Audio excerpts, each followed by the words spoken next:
নমস্কার। আমরা প্রত্যেকেই চাই সুস্থ হতে। সুস্থ হতে কে না চায়? আজকে সমাজে ঘরে ঘরে সমস্যা। স্বাস্থ্য সমৃদ্ধি চ্যানেল আপনাদের সেই সমস্যা নিয়ে প্রতিদিন প্রতিনিয়ত বিভিন্নভাবে বিভিন্ন অ্যাঙ্গেল থেকে বোঝানোর চেষ্টা করছে যে কিভাবে আজও সুস্থ থাকা যায়। আজ আমি বলবো আমার কিছু ব্যক্তিগত জীবনের সমস্যা। আমি কিন্তু আজকে এই প্রাকৃতিক চিকিৎসা রাতারাতি শিখে ফেলিনি।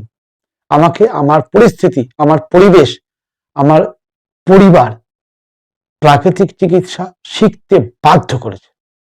যদি বলেন কেন, তাহলে একটু গল্পটা বলি, একটু গল্পটা শুনুন। এটা কিন্তু সত্যি গল্প, আমার জীবনের গল্প। আমি কিন্তু এই প্রাকৃতিক চিকিৎসা লাইনের লোক ছিলাম না। আমার সিম্পল ট্রান্সপোর্টের বিজনেস ছিল, পাবলিক ট্রান্সপোর্ট। সেখান থেকে বেশ চলছিল জীবন।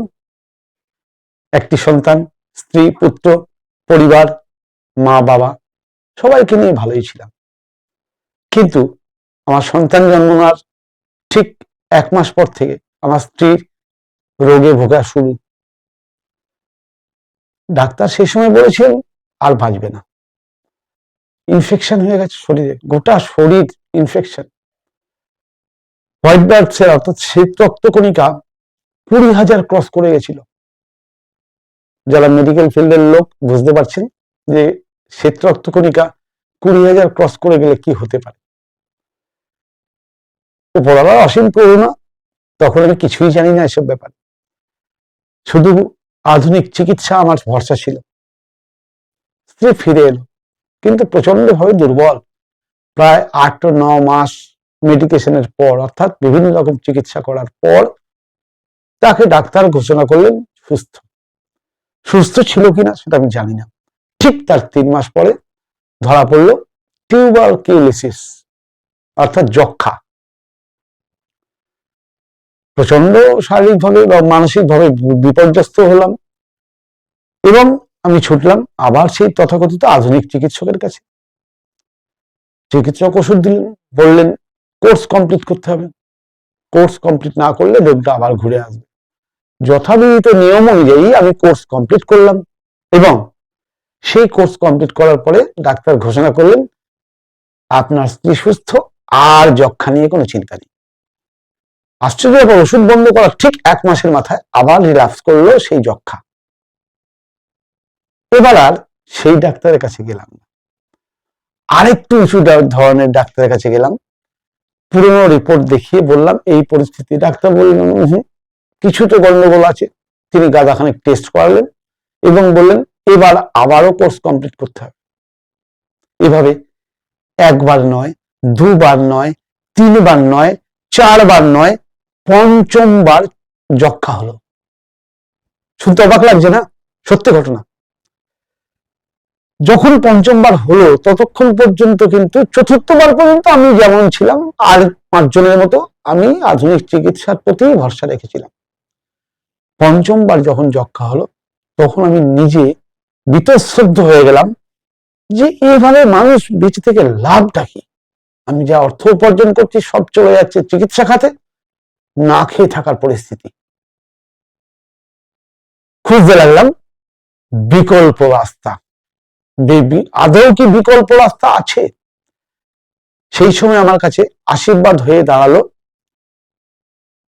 সোশ্যাল মিডিয়া, মোবাইল ফোন আর টিভি। 3টে জিনিস আমার জন্য আশীর্বাদ। টিভির মাধ্যমে আমি প্রথম খবর পাই শ্রদ্ধেয় রামদেবজির।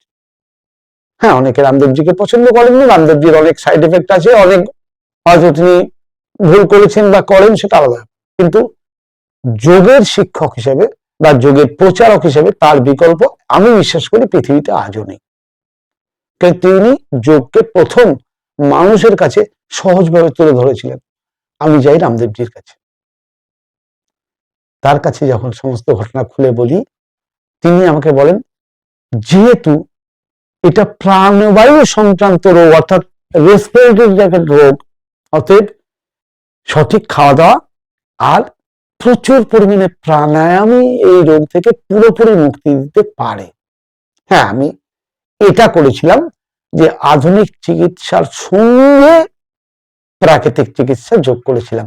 আমি কিন্তু কখনো কাউকে বলি না আধুনিক চিকিৎসা ছেড়ে দিন, না, সেটা অতি বাড়াবাড়ি হয়ে যাবে, বাড়তি রিস্ক নেওয়া হবে। আমিও বাড়তি রিস্ক নিয়েই আমি আধুনিক চিকিৎসার সঙ্গে প্রাকৃতিক চিকিৎসা জুড়লাম। প্রাকৃতিক চিকিৎসা যখন জুড়লাম, সেই প্রথমবার মিরাকল রেজাল্ট পেলাম, যে যক্ষা সেরে যাওয়ার পর হয়ে গেল আজ প্রায় নেই করে 20 বছর, আর তার যক্ষা হয়নি। এটা তাৎক্ষণিক যোগাযোগ আপনারা বলতে পারেন, আপনারা বলবেন এমনি হতে হতো, প্রাকৃতিক চিকিৎসার নাম হচ্ছে না। সবচেয়ে বড় কথা, প্রাকৃতিক চিকিৎসাতে কোনো খরচা নেই, প্রকৃতির নিয়ম মানা। ভালোই ছিলাম, ভালোই চলছিল, হঠাৎ হলো মুখে এক ধরনের ঘা, যার নাম হচ্ছে অ্যাপথাস্টোমাটাইটিস। পরে আমি নেটে সার্চ করে দেখেছিলাম ওটা এক ধরনের ওরাল ক্যান্সার। আমি আধুনিক তথাকথিত অ্যালোপ্যাথি ডাক্তারের কাছে গেছিলাম, তারা বলেছিলেন এর কোনো ওষুধ আমাদের কাছে নাই, একটা অয়েন্টমেন্ট লাগাবো, আরাম পাবেন, আর কিছু হবে না। বিখ্যাত হোমিওপ্যাথি ডাক্তারের কাছে গেছিলাম, তিনি বলেছিলেন 3 বছর ওষুধ খেতে হবে, 3 বছর ওষুধ খেলে ঠিক হয়ে যাবে। নিয়ম নিয়ে 3 বছর ওষুধও খেয়েছিলাম। 3 বছর পর আমার স্ত্রীর মুখে ঘা এত বেড়ে গেছিল যে একসময় বললো সুইসাইড করা ছাড়া কোনো রাস্তা নেই। কারণ একবার মুখে ঘা হলে 1 মাস 1.5 মাস সে কিছু খেতে পারতো না। তখন আবার আমি ঘুরে আনলাম যে আবার কি প্রাকৃতিক চিকিৎসা করা যায়। খুঁজে পেলাম ডক্টর বিশ্বরূপ রায়চৌধুরীকে। উনি বোঝালেন যে মুখে যখন ঘা হয়েছে, তাহলে মুখে তেল নুন মশলা লাগলে তো ঘা বাড়বে, অতএব প্রকৃতির তৈরি খাবার খেতে হবে, আস্তে আস্তে আস্তে আস্তে মুখে ঘা কমে যাবে, কোনো ওষুধ নয়। যখন কোনো ওষুধ ছিল না, কষ্টই একমাত্র সম্বল ছিল, আশ্চর্যভাবে মুখে ঘাটা কিন্তু কমে গেল। কিন্তু দুর্ভাগ্য পিছন ছাড়ে না, কারণ আমার স্ত্রীর ইমিউনিটি ছিল খুব খারাপ, অর্থাৎ রোগ প্রতিরোধ শক্তি ছিলই না। আর মানুষ সুস্থ হলেই সব ভুলে যায়, আমার স্ত্রী তাই ভুল করতো। এবার ধরা পড়লো RA পজিটিভ, প্রচন্ড যন্ত্রণা। আবার ছুটলাম অ্যালোপ্যাথি ডাক্তারের কাছে, যন্ত্রণা কমাতে হবে। ডাক্তারও পেন কিলার দিলেন, সাময়িক আরাম, যাকে তাই। 6 মাস চিকিৎসা করার পর ডাক্তার আমাকে বললেন, পেশেন্টের সামনে, আমার স্ত্রীর সামনে ডাক্তার বললেন যে ওনাকে স্টেরয়েড দেওয়া ছাড়া আর আমাদের কোনো রাস্তা নেই। আমি তখন শুনেছিলাম স্টেরয়েডের কিছু সাইড এফেক্ট আছে, তখন আমি এত কিছু জানতাম না। আমি বলেছিলাম না একটু স্টেরয়েড না, স্টেরয়েড তো আয়ু কমে যায়। বলছে দেখুন ওনার এই কষ্টের থেকে বাঁচানো এছাড়া তো কোনো রাস্তা নেই। আমি তখন ডাক্তারবাবুকে বলছিলাম, ডাক্তার ঠিক আছে স্টেরয়েড আপনি লিখিয়ে দিন, কিন্তু আমি এখন খাওয়াবো না, আমি দেখি কি করা যায়। আবার ছুটি বিশ্বরূপ রায়চৌধুরীর কাছে। বিশ্বরূপ রায়চৌধুরী বলেন 6 মাসের প্রোটোকল, আরে কন্ট্রোল করা সম্ভব, সুস্থ জীবনযাপন করা যায়। হাত পা গুলো ডেকে গেছিল বিচ্ছিরি ভাবে, রাতে ঘুমাতে পারতো না, বিভৎস যন্ত্রণা, আজ এখানে তো কাল এখানে, পরশুদিন এখানে, তারপর দিন এখানে, একদিন তো এই চুয়ালে পর্যন্ত হয়ে খাওয়া বন্ধ হয়ে গেল, কথা বলা বন্ধ হয়ে গেল। আপনাদের হয়তো মনে হচ্ছে গল্প কথা, না বাস্তব। এই মতো পরিস্থিতিতে বিশ্বরূপ রায়চৌধুরী প্রোটোকল শুরু করলাম। DIP ডায়েট, অর্থাৎ ব্রেকফাস্টে ফল, দুপুরে আর সন্ধ্যায় টোটাল খাবারের 50% র, বাকিটা কুক ফুড, বাকি বাদ, অ্যানিমাল প্রোটিন, দুধ জাতীয় পদার্থ বাদ। অবাক লেগেছিল, যেহেতু রোগ সারে, আপনাদের মতো আমিও চিন্তা করেছিলাম।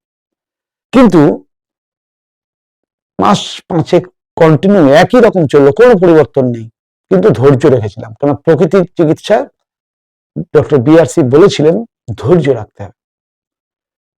6 মাস যখন পূর্ণ হলো, আমার স্ত্রী কিন্তু সুস্থ হয়ে গেছে আজ প্রায় 8 বছর। আর ঘুরে আসেনি, আর এর যন্ত্রণাও কিন্তু আর নেই। এবার কিন্তু আমার স্ত্রী সচেতন হয়ে গেছে, সে কিন্তু আর লাইফস্টাইলে ভুল করে না।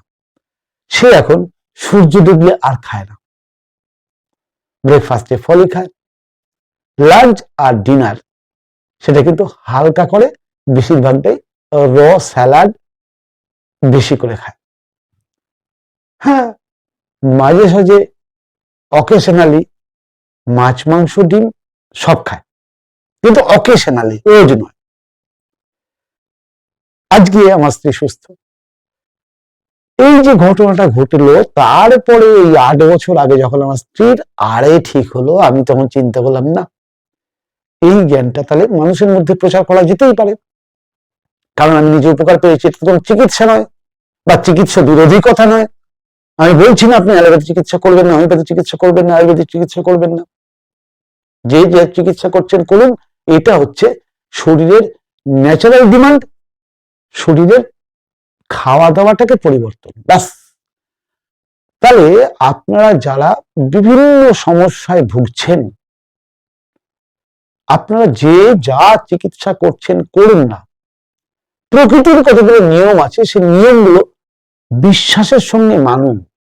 যেমন সূর্য ডুবলে মানুষ যেহেতু চোখে দেখে না, আমরাও সূর্য ডুবলে আর খাবো না, কারণ পৃথিবীর প্রতিটা প্রাণী 12 ঘন্টা খায়, 12 ঘন্টা খায় না। ইভেন একটা গাছ, জড়বস্তু, সেও কিন্তু 12 ঘন্টা সালোক সংশ্লেষ করে, 12 ঘন্টা করে না। সূর্যও কিন্তু 12 ঘন্টা ডিউটি করে, 12 ঘন্টা অন্য জায়গায় ডিউটি করে, আমার এখানে নয়। আমার এখানে সেই 12 ঘন্টা চাঁদ ডিউটি করে।